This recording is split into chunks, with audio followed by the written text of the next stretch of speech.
Amigos, bienvenidos a una edición más de Perfiles. Gracias por estar con nosotros a través del 44.3 y la página de internet www.uacj.mx. Mi nombre es Abraham Flores y hoy estaremos hablando en Perfil Yada con el doctor Salvador Salazar acerca de su más reciente libro, y también tendremos la tercera parte de la plática con la doctora Elvira Maicot. Esto es Perfiles. Iniciamos.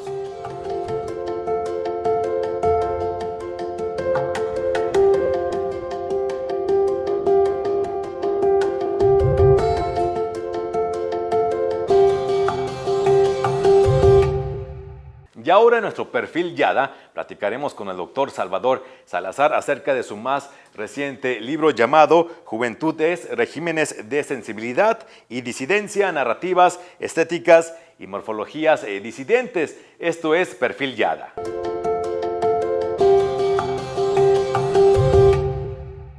Continuamos aquí en Perfiles y ahora nos encontramos con el doctor Salvador Salazar Gutiérrez, quien es profesor investigador de aquí del Yada. Profesor, gracias por estar aquí con nosotros en Perfiles. Un gusto. Ya saben que siempre es un gusto estar con ustedes y sobre todo porque, híjole, reconozco mucho el esfuerzo que hacen en el proyecto ahí en la TV Universitaria. Es un proyecto muy loable, indispensable. Sé que los esfuerzos son grandes, entonces ya saben, con toda la confianza. Agradecidos y gustosos de estar con usted, y más que nada por lo que vamos a platicar de un gran logro por parte suya como coordinador de este libro que estamos mostrando en las pantallas, cuyo título es algo, voy a decirlo así, muy sugerente.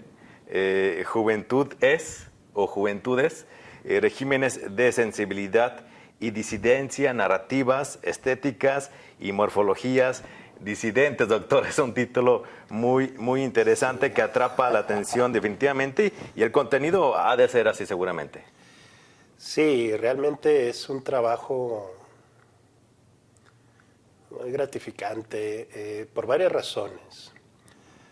El primero, porque efectivamente buscó centrar una temática que es una temática central, que es trabajar no a los jóvenes como un sujeto que está ahí, sino desde los propios jóvenes, pues cómo vienen gestando en distintos lugares, distintos escenarios, distintos espacios, pues sus ideas en torno a la vida, sus expectativas, sus sueños, sus ilusiones, sus prácticas cotidianas, sus miedos, pero también entender los contextos reales donde ellos se desenvuelven, y que son contextos que cada vez muestran una situación preocupante, en el que vemos, no solamente en el caso de México, es un trabajo en el que participan colegas, amigos entrañables de Argentina, de Perú, de Ecuador, de los Estados Unidos.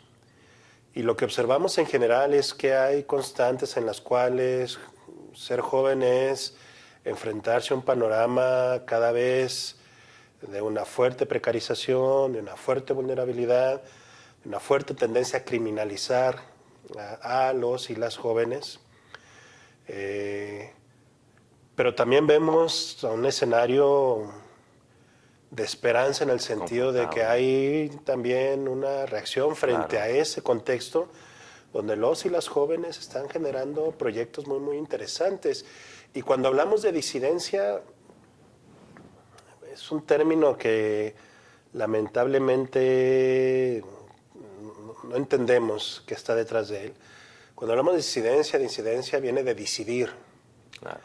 Y cuando hablamos de decidir significa de detenerse, de cuestionar, de colocar la duda en torno a la dinámica que constantemente se coloca frente a mí, y en ese sentido buscar alternativas, buscar otros caminos, otros recorridos, ¿no? Cuando uno habla de disidencia, y por lo general, el otro día alguien me decía, entonces tú hablas de los maestros cuando hablas de disidencia. No. No, vamos mucho más allá. El concepto es mucho más amplio. Sí. Y entonces decidir el orden, por ejemplo, hegemónico, patriarcal, dominante, que subyuga mucho a la mujer joven, ¿no? fuertemente arraigado en nuestros contextos, ¿no? Lo que hemos vivido aquí con el caso de los feminicidios, claro. Pero no solamente eso, ¿no? Las violencias en el escenario laboral que viven las jóvenes, el acoso, todo este tipo de situaciones, donde ella genera una serie de prácticas para enfrentar esos escenarios, ¿no? Y para allá iba, doctor. ¿A qué escenarios se enfrentaron? ¿Qué temas se encontraron en este trabajo de investigación que está aquí plasmado? Mira, el eje pues, se centró en trabajar junto con los jóvenes. Quienes participaron son investigadores jóvenes, pero ya con una trayectoria interesante y que han venido trabajando con jóvenes en distintas áreas, en distintos ejes de análisis. Una de ellas, por ejemplo, muy conocida, Sayac Valencia, que es del Colegio de la Frontera Norte. Sayac ha trabajado mucho, hay un texto muy bueno de ella que se llama Capitalismo Gore, pero ella ha trabajado también mucho la cuestión del transgénero. Entonces, tiene trabajos muy interesantes donde la comunidad de jóvenes transgéneros pues vienen colocando prácticas muy interesantes pues para cuestionar el orden dominante, masculino, patriarcal, sí. ¿No? Que está muy presente en nuestros contextos. Otro trabajo, por ejemplo, es el trabajo en Argentina, en la ciudad de Córdoba, en Argentina, de Rafael Antonio Carreras, que él trabaja con jóvenes en situaciones de precariedad, vulnerabilidad, pero se da cuenta también que frente a la situación de la vulnerabilidad constante, la pobreza, la falta de empleo, un escenario de una presencia importante del narcotráfico, se da cuenta que las jóvenes buscan generar sus propios espacios de presencia, de visibilidad, y que en gran medida estos espacios vienen a cuestionar toda esa fuerte carga dura de criminalizar su experiencia, su vida, que la institucionalidad se ha encargado de hacer, ¿no? Son jóvenes que enfrentan mucho a la policía, se enfrentan mucho con la policía, con el orden de las iglesias, incluso de la propia familia, y frente a una mirada que desde fuera los ve como, pues que son vándalos, es que son un problema estos jóvenes, ¿no? Lo que pasa es que ellos lo que nos muestran es que las instituciones están por otro lado y no están entendiendo. Y generan proyectos muy, muy interesantes. Trabajos, por ejemplo, en Perú de jóvenes mujeres rockeras, punqueras, que muy interesante que a partir de la música construyen toda una narrativa para decidir también el orden dominante patriarcal. Y también trabajo, por ejemplo, el de Mesli Joali, que ella está ahorita en Austin, Texas, pero que estuvo muy allegada al movimiento Yo Soy 132. Este movimiento que vino a cuestionar todo el proceso electoral, si recuerdan ustedes, claro. Y que en gran medida muestra ahí toda esta lógica organizativa que se gestó desde el joven universitario, sí. Pues para colocar un llamado fuerte diciendo, a ver, hay que democratizar la vida, pero en serio, ¿no? Las estructuras, las dinámicas políticas que tenemos simplemente son excluyentes y no nos permiten entrar y tenemos ideas, tenemos proyectos.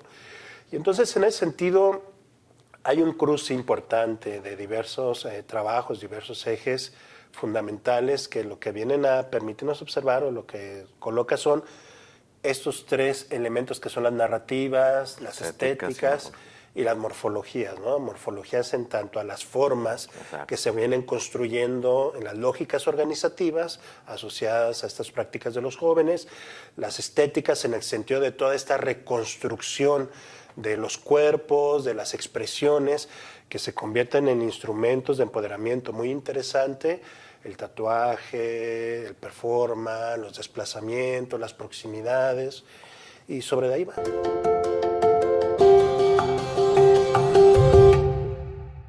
La plática con el doctor Salvador Salazar no ha terminado, simplemente vamos a nuestro primer corte y al regresar el resto de la plática.